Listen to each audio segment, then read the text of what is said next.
recording. जी. Yes, ma'am. Good morning, everyone. It's me, Arju Chaudhary, and I'd like to thank Rasmika ma'am, Manisha ma'am, about agriculture.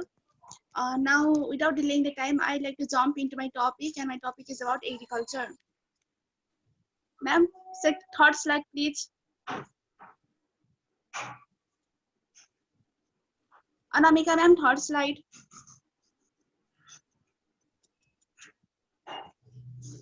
Anamika ji slide change कर दीजिए please.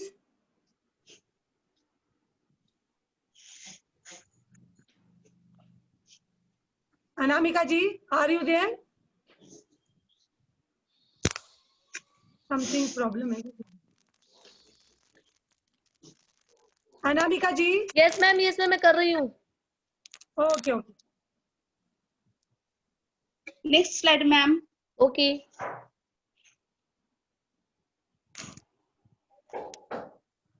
The word agriculture is derived from a Latin word agar or agri, meaning soil, and culture meaning cultivation of soil. एग्रिकल्चरलाई कृषि पनि भनिन्छ. Agriculture एउटा Latin वर्डबाट derive भएको word हो. अनि Latin word एउटा क्लासिकल ल्याङ्ग्वेज हो जुन चाहिँ इन्डो युरोपियन ल्याङ्ग्वेजको ब्रान्च हो. अनि यो वर्ड रोम भन्ने सहरबाट डेभलप भएको हो. जसरी अगर और एग्रीलाई हामी सोइल पनि भन्छौँ, त्यसै गरी कल्चरको मतलब मिनिङ कल्टिभेसन अफ सोइल, सोइललाई कल्टिभेट गर्नु.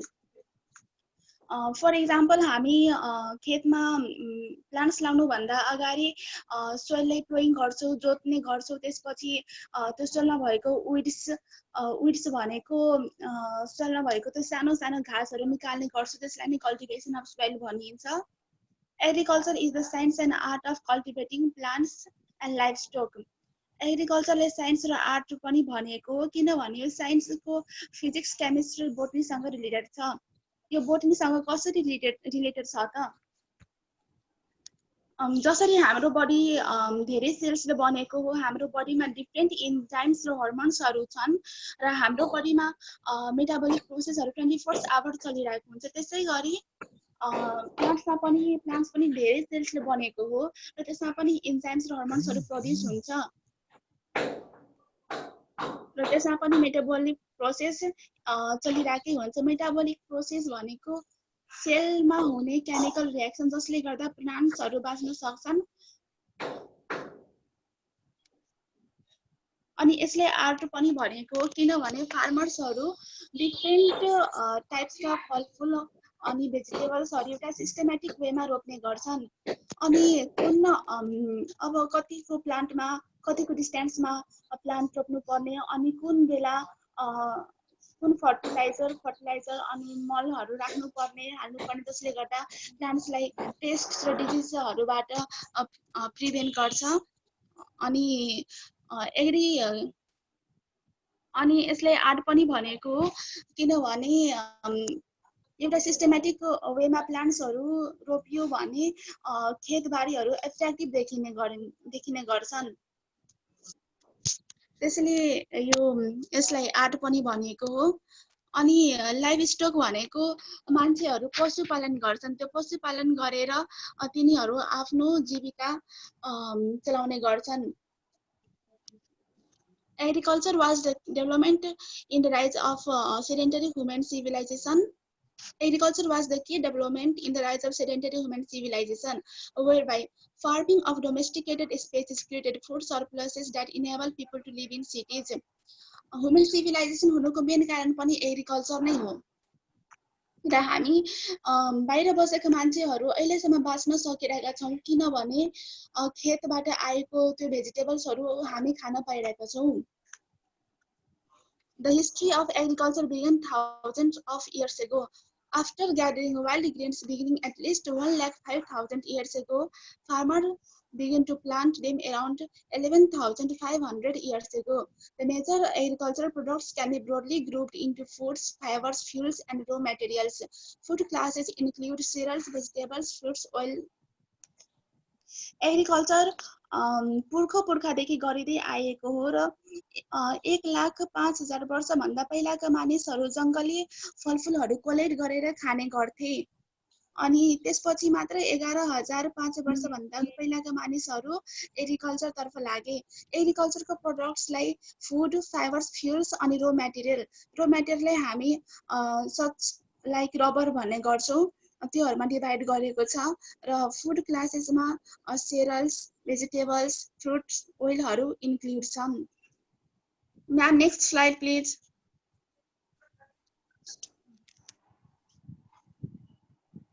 कजेस प्लान्ट्सहरूमा दुईटै इन्फेक्टियस र नन इन्फेक्टियस डिजिज लाग्न सक्छ। इन्फेक्टियस डिजिज भनेको एउटा प्लान्टमा लागेको रोग अर्को प्लान्टमा पनि लाग्नु हो। जस्तै अहिले नै corona virus, for example corona virus, हामी अलि डिस्टेन्समा बस्नुपर्छ, नत्र कोरोना भाइरस हामीले लाग्न सक्छ। त्यस्तै गरी इन्फेक्टियस डिजिज हो।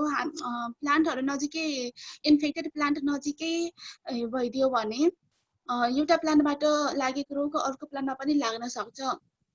र नन इन्फेक्टियस डिजिज भनेको एउटा प्लान्टमा लागेको रोग अर्को प्लान्टमा नलाग्नु हो। Non infectious disease are usually referred to as disorders. Non infectious डिजिजलाई डिसअर्डर्सको रूपमा पनि लिने गरिन्छ। जसरी हामी हेर्न सक्छौँ, कतिपय मानिसहरूको हाइट एकदमै सानो हुन्छ, उनीहरूको हाइट ग्रोथ हर्मोनले गर्दा बढ्न सक्दैनन् र हामी त्यसलाई एज अ डिसअर्डरको रूपमा लिएका छौँ। त्यसै गरी नन इन्फेक्टियस डिजिजलाई डिसअर्डरको रूपमा लिने गरिन्छ। Common plant disorders are caused by deficiencies in plant nutrients, by water logged or polluted soil and by polluted air. अब प्लान्ट्सहरूमा नन इन्फेक्टियस डिजिज कसरी लाग्न सक्छ त? प्लान्ट्सहरूमा नन इन्फेक्टियस डिजिज इफ सोइलमा पानीको मात्रा धेरै भयो भने, प्रदूषित हावा, प्रदूषित सोइलले गर्दा अनि प्लान्टमा न्युट्रिसन पुगेन भने त्यसमा नन इन्फेक्टियस डिजिज लाग्न सक्छ। त्यसै गरी likewise rock fragments reduce water holding capacity of soil, due to which plant may not get sufficient amount of nutrients. त्यसै गरी सबैभन्दा पहिला त म वाटर होल्डिङ क्यापेसिटी भनेको के हो त्यो भन्न चाहन्छु।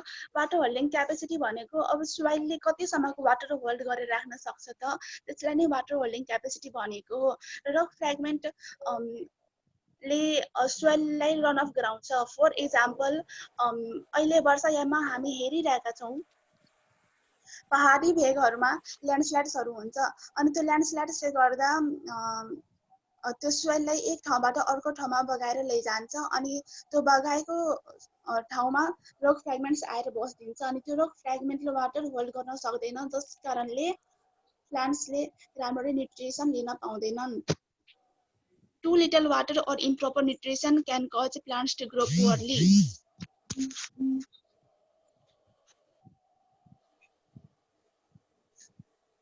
धेरै थोरै पानी अनि प्रोपर न्युट्रिसन पुगेन भने प्लान्ट राम्ररी ग्रो गर्न सक्दैनन्।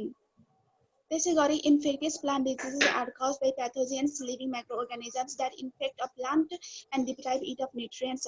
प्लान्ट्सहरूमा infectious disease प्याथोजन्स, लिभिङ माइक्रोअर्गानिजम्सले गर्दा लाग्दछ अनि त्यो प्याथोजन्सहरूले प्लान्टलाई न्युट्रिसन लिनबाट वञ्चित गर्छ।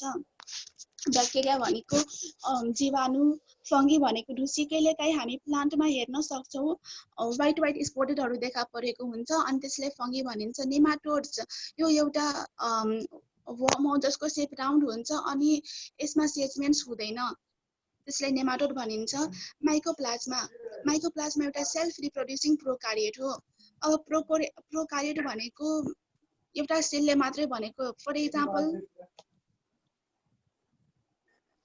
जसरी हाम्रो बडी धेरै सेल्सले बनेको छ त्यस्तै माइकोप्लाज्मा एउटा सिंगल सेलले बनेको हुन्छ अनि त्यसमा न्युक्लियस हुँदैन अनि त्यो बिना अक्सिजनको पनि बाँच्न सक्छ। यो अनि निमोनिया र मान्छेहरूमा निमोनिया र युरिनरी ट्र्याक्ट इन्फेक्सन हुनुको मेन कारण पनि माइकोप्लाज्मा नै हो। भाइरसेस एन्ड भाइरोइड्स, भाइरसेस र भाइरोइड्स उस्तै हुन्। यिनीहरूकै कारणले गर्दा प्लान्ट्सहरूमा डिजिज लाग्ने गर्छ। हामी प्याथोजन्सहरूलाई आफ्नो आँखाले हेर्न सक्दैनौँ तर यिनीहरूले गर्दा प्लान्ट्समा केही सिम्पटम्स देखा परेको हुन्छ। सिम्पटम्सहरू wilting. Ma'am next slide. Wilting. अब विल्टिङ भनेको प्लान्टमा पानीको मात्रा थोरै भयो भने उडी पार्ट्स रहँदैन अनि त्यसको पातहरू ओइलाउने गर्छ। जस्तै अब हामी बुढो भयो भने हाम्रो स्किनहरू खुम्चिन्छ, रिङ्कल हुन्छ, त्यस्तै प्लान्ट्सहरूमा पनि त्यो अलि ओइलाउने गर्छ। हिन्दीमा मुर्छाउने पनि भनिन्छ सायद। येलोइङ भनेको पात लिप्सहरू येलो हुनु, स्टन्टिङ भनेको बढ्न नसक्नु, एबनर्मल ग्रोथ भनेको चाहिएको भन्दा बढी बढ्नु नत्र बढ्दै नबढ्नु। जसरी हामीलाई डिजिज लाग्ने गर्छ त्यस्तै गरी प्लान्ट्सहरूलाई पनि डिजिज लाग्ने गर्छ। फार्मर्सहरू डिफ्रेन्ट फर्टिलाइजर्स अनि इन्सेक्टिसाइड, पेस्टिसाइड्सहरू जुन चाहिँ केमिकल बनेको हो त्योहरू युज गर्छन्, जसले गर्दा प्लान्टहरूलाई डिजिज लाग्नबाट प्रिभेन्ट गर्छ।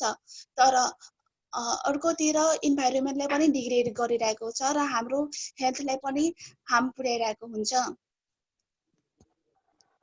हामी हेर्न सक्छौँ पहिलाका भेजिटेबलहरूको टेस्ट बेग्लै हुन्थ्यो र अहिलेको भेजिटेबलहरूको टेस्ट बेग्लै छ। Ma'am please next slide.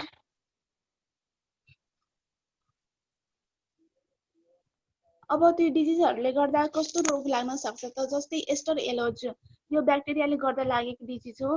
हामी फ्लावरमा हेर्न सक्छौँ येलो येलो स्पोट्सहरू, जुन त अलि त्यो ब्याक्टेरियाले गर्दा लागेको डिजिज हो। अनि एन्थ्राक्नोज, यो भाइरस यो फङ्गसले गर्दा लागेको डिजिज हो। म्याङ्गोमा स्पोट्सहरू हामी देख्न सक्छौँ। र यो कर्लीटोप भन्टा, सुरुको भन्टा राम्रो छ तर पछाडिको भन्टाहरू अलि कर्ली छ, त्यो चाहिँ भाइरसले गर्दा लागेको हो र यसलाई कर्लीटोप डिजिज भनिन्छ। Ma'am next slide.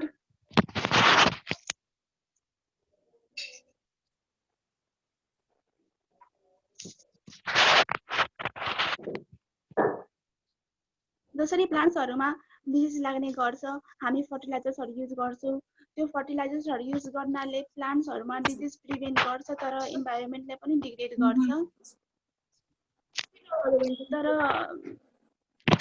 भेस्टिजका केही प्रोडक्ट्सहरू हुन् जसले हामी युज गर्यौँ भने त्यसले प्लान्ट्सहरूमा इन्फेक्ट गर्दैन, त्यसको क्वालिटीलाई लो गर्दैन अनि डिजिजहरूबाट पनि प्रिभेन्ट गर्छ। साथसाथै इन्भाइरोमेन्टलाई पनि डिग्रेड गर्दैन, हाम्रो हेल्थलाई पनि हार्म गर्दैन।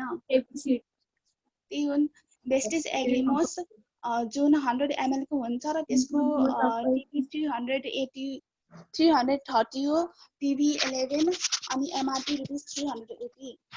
त्यसै गरी अर्को भेस्टिज एग्री 82 जुन 500 ml को हुन्छ, त्यसको टिपी 377, पिभी 12.57, एमआरपी ₹440 हो।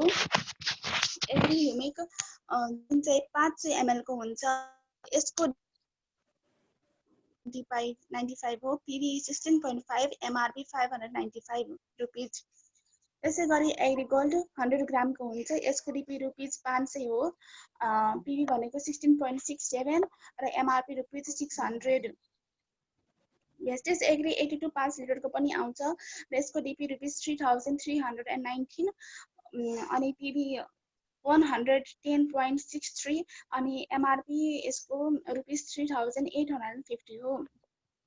एग्री ह्युमिक ग्रान्युल्स, यसको डिपी यो 5 केजी को हुन्छ र यसको डिपी ₹600 हो, पिभी 20 हो अनि एमआरपी ₹700।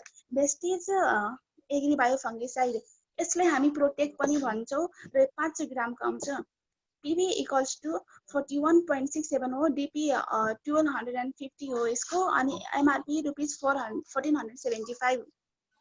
त्यसै गरी एग्री नानोटेक यो 500 ग्रामको आउँछ अनि यसको डिपी ₹1250 हो, पिभी 41.67 र एमआरपी ₹1475 हो। अब भेस्टिजका प्रोडक्ट्सहरू यिनै हुन् अनि त्यो मध्येमा चाहिँ एउटा प्रोडक्ट्सको बारेमा डिस्क्राइब गर्न गइरहेको छु। सबैभन्दा पहिला एग्री ह्युमिक ग्रान्युल्स, यो एउटा प्लान्ट बायोस्टिमुलेन्ट हो। It is a plant biostimulant containing 1.5% humic substances extracted from organic matter. यो एउटा प्लान्ट बायोस्टिमुलेन्ट हो। प्लान्ट बायोस्टिमुलेन्ट भनेको फर्टिलाइजर्सको निडलाई रिड्युस गर्नु, अनि यसमा 1.5% ह्युमिक सब्स्टेन्स हुन्छ। ह्युमिक सब्स्टेन्स भनेको प्लान्ट्स र एनिमल्सहरू डिकम्पोज भएर बनेको सोइललाई ह्युमिक सब्स्टेन्स भनिन्छ। अनि यो अर्ग्यानिक म्याटरबाट एक्सट्र्याक्टेड हुन्छ। अर्ग्यानिक म्याटरमा जस्तै मिनरल्स, न्युट्रिएन्ट्स, एयर, वाटरहरू पर्छन्। It accelerates the plant metabolic process and helps to enhance the uptake of nutrient. यसले प्लान्टको मेटाबोलिक प्रोसेस को गति बढाउँछ। मेटाबोलिक प्रोसेस भनेको सेलको भित्र हुने केमिकल रिएक्सन जसले प्लान्ट्सलाई बचाउनमा मद्दत गर्छ। अनि यसले न्युट्रिएन्ट्सको अपटेकमा पनि वृद्धि गर्छ। It helps to overcome moisture stress and increases yield parameter. यसले मोइस्चर स्ट्रेस हटाउनमा पनि काम गर्छ। अनि यसले यील्ड प्यारामिटरलाई पनि इन्क्रिज गर्ने काम गर्छ। मोइस्चर स्ट्रेस भनेको प्लान्टमा हुने पानीको लेभल नर्मल लेभल भन्दा पनि तल झर्नुलाई मोइस्चर स्ट्रेस भनिन्छ। अनि यील्ड प्यारामिटर भनेको number of leaf, number of branches, leaf area, shoot लेन्थहरूलाई यील्ड प्यारामिटर भनिन्छ। र एग्री ह्युमिक ग्रानुल्स युज गर्नाले यसले यील्ड प्यारामिटरलाई इन्क्रिज गर्ने काम गर्छ र साथसाथै मोइस्चर स्ट्रेसलाई पनि हटाउने काम गर्छ। यसले राम्रो क्वालिटी को प्रोडक्ट दिने काम गर्छ र राम्रो यील्ड दिने काम गर्छ। Contributing to high retention quality of product. Ma'am next slide. Agri bio fungicide यसलाई प्रोटेक्ट पनि भनिन्छ। It multiplies fast on root exudates, produces antibiotics and enzymes that kills the pathogens. यसले रुट एक्जिडेट्सहरुमा छिटो मल्टिप्लाई गर्छ। Root एक्जिडेट्स भनेको plant रुटबाट produce भएको एउटा fluid हो। अनि यसले produces antibiotics and enzymes that kills the pathogens. यसले एन्टिबायोटिक्स र इन्जाइम्स पनि प्रोड्युस गर्छ। एन्टिबायोटिक्स भनेको जीवाणु मार्ने, अनि इन्जाइम्स एउटा सब्स्टेन्स जुन लिभिङ अर्गानिजमबाट प्रोड्युस भएको हुन्छ जसले बायोकेमिकल रिएक्सन ल्याउनको लागि एज ए क्याटालिस्टको कार्य गरेको हुन्छ। अनि यसले प्याथोजेन्सहरुले मार्ने काम गर्छ। यसले प्रोटेक्ट्स द होस्ट प्लान्ट। यसले होस्ट प्लान्टलाई प्रोटेक्ट गर्ने काम गर्छ। It contains conidial spores, mycelia fragment and vegetative cells. यसमा कोनाइडल स्पोर्स, माइसेलिया फ्र्यागमेन्ट अनि भेजिटेटिभ सेल्सहरु हुन्छन्। कोनाइडल स्पोर भनेको फंगसमा हुने स्पोर जुन नन-मोटाइल हुन्। एक ठाउँबाट नन-मोटाइल भनेको एक ठाउँबाट अर्को ठाउँमा जान नसक्नेलाई नन-मोटाइल भनिन्छ। र त्यसमा त्यही कोनाइडल स्पोर हुन्छ। र माइसेलिया फ्र्यागमेन्ट फंगस अनि भेजिटेटिभ सेल एउटा भेजिटेटिभ सेल भनेको ब्याक्टेरियमको एउटा सेल हो। Next slide please ma'am. Agri humic. Agri humic it is the liquid of humic substance. यो ह्युमिक सब्स्टेन्सको घोल हो। ह्युमिक सब्स्टेन्स भनेको प्लान्ट र एनिमलहरु डिकम्पोज भएर बनेको सोइललाई ह्युमिक सब्स्टेन्स भनिन्छ। Agri humic is a biostimulant containing 6% of humic substance obtain from biomass. यो बायोमासबाट अब्टेन भएको हुन्छ। बायोमास भनेको एकै क्षेत्रमा रहेका टोटल लिभिङ अर्गानिजम्सको मासलाई बायोमास भनिन्छ। अनि यो एउटा प्लान्ट बायोस्टिमुलेन्ट हो। यसले फर्टिलाइजर्सको निडलाई रिड्युस गर्छ र यसमा 6% अफ ह्युमिक सब्स्टेन्स हुन्छ। It regulates the osmotic stress in the plant. यसले प्लान्टमा भएको osmotic स्ट्रेसलाई पनि रेगुलेट गर्ने काम गर्छ। osmotic स्ट्रेस भनेको सेलको वरिपरि सोलिड कन्सन्ट्रेसनमा एकासी चेन्ज आयो भने त्यसले osmotic स्ट्रेस भनिन्छ। सोलिड भनेको घोलो कन्सन्ट्रेसन, सोलिड कन्सन्ट्रेसन लाई रेगुलेट गर्ने काम गर्छ agree ह्युमिकले। It helps water holding capacity of soil. यसले water holding capacity of soil मा पनि मद्दत गर्छ। It develops quality of plant. यसले प्लान्टको क्वालिटीलाई पनि डेभलप गर्ने काम गर्छ। नेक्स्ट स्लाइड म्याम।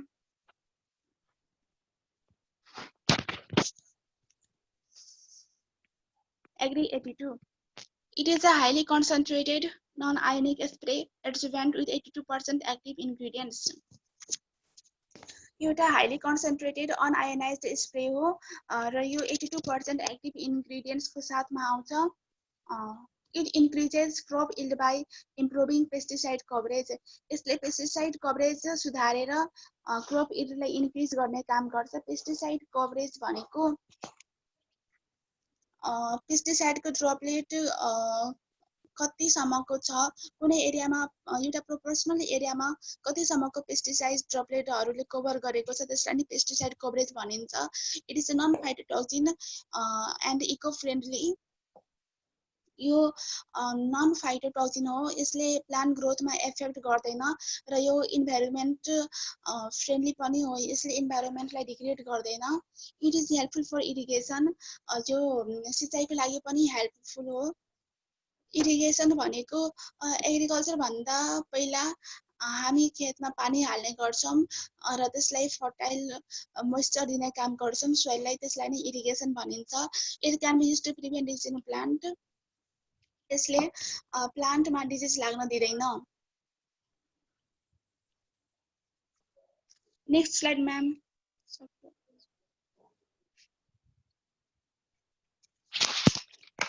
हामीले यही एग्रिकल्चर प्रोडक्ट्सहरू युज गर्यौँ भने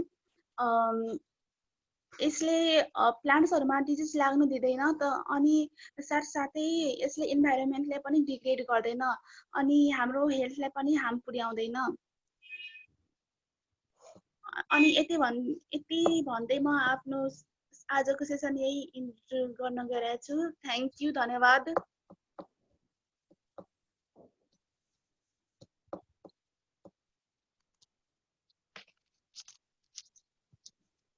thank you Aarzoo G. Yes ma'am. अब आप देखिए, मैंने सोचा कि एक क्लास तो हो ही रही थी, 2 क्लास एक साथ कर लेती हूँ. एक तो एग्रीकल्चर की और दूसरा नेपाली की. तो आज मेरी दोनों ही क्लास की शुरुआत हो गई.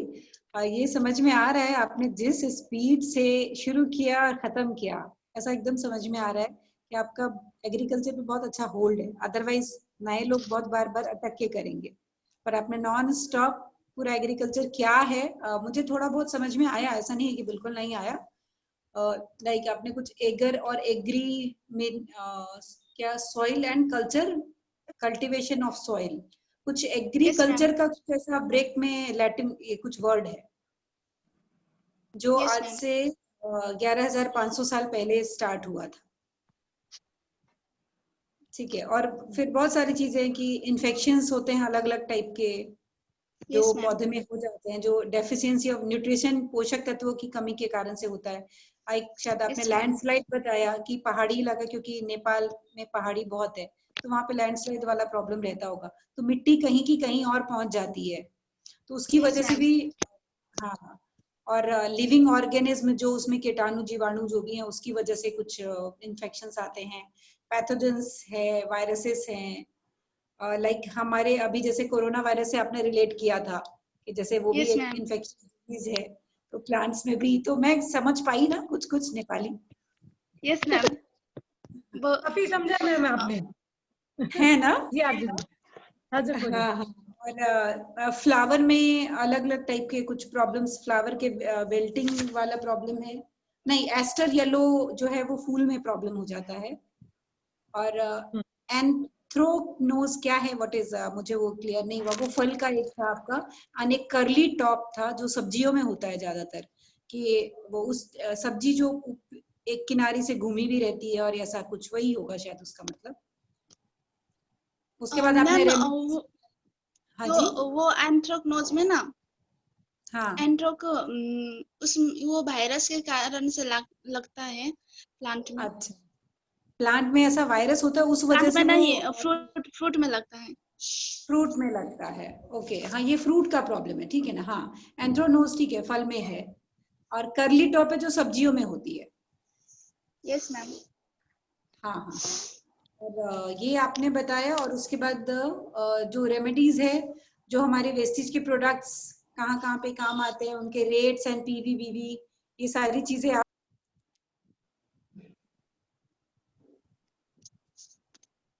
Hello hello.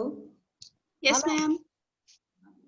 नहीं, किसी दीपा मित्तल जी हैं जिनका आया है मैसेज कि आपने नेपाली सीख लिया। यस मैम, मैं मिठू बोल रही हूँ, आपने लगभग नहीं पूरे समझ लिया है मैम। ओके, वाओ, बहुत अच्छा लग रहा है। नहीं सही में सब हम लोग सुन रहे थे, आप ये सब हम लोग जो समझे वही आप डिस्क्राइब कर रहे, तो आपने सभी समझ लिया है ना।